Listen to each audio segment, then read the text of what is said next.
Emmanuel Macron souhaite réduire de 30% le nombre de parlementaires et introduire une dose de proportionnelle.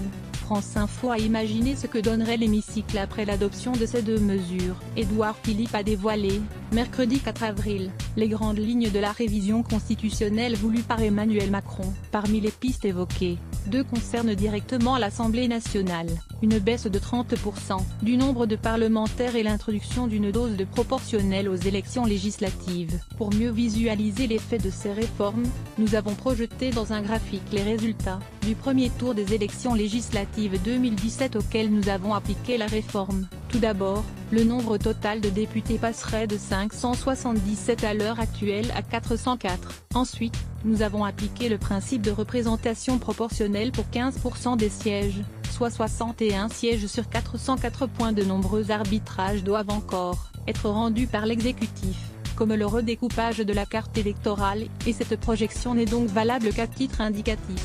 Notre méthodologie détaillée figure à la fin de cet article. Selon notre projection, l'alliance entre La République En Marche et le MoDem obtiendrait alors 56,8% des sièges contre 60,7% aujourd'hui. 230 élus contre 350. De leur côté, les Républicains, l'UDI et les divers droites s'adjugeraient 23,7% des sièges contre 23,6% actuellement, passant de 136 à 96 élus.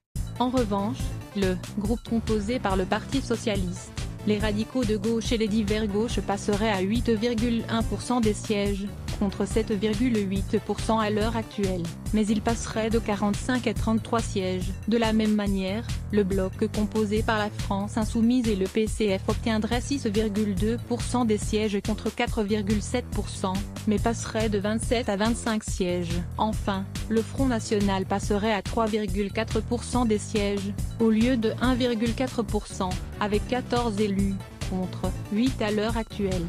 Voici la méthodologie que nous avons appliquée pour réaliser cette projection. Tout d'abord, nous avons réduit le nombre de députés actuels de 30%, soit 404 députés, sur 577 actuellement. Sur ces 404 sièges à pourvoir, 85% des députés continueraient à être élus selon la méthode classique du scrutin majoritaire uninominal à deux tours, soit 343 députés. Nous avons donc transposé le nombre de sièges actuels de chaque parti politique sur une base de 343 sièges. 8 députés Front National sur 577 deviennent par exemple 5 députés sur 343. Pour les 15% restants, soit 61 sièges, nous avons utilisé les résultats du premier tour des législatives 2017 et nous avons calculé la répartition pour chaque parti. Nous avons fait le choix de ne pas tenir compte des partis dont le score n'a pas dépassé 5% lors de ce premier tour, ce qui est en général le seuil de représentativité utilisé lors de scrutins incluant une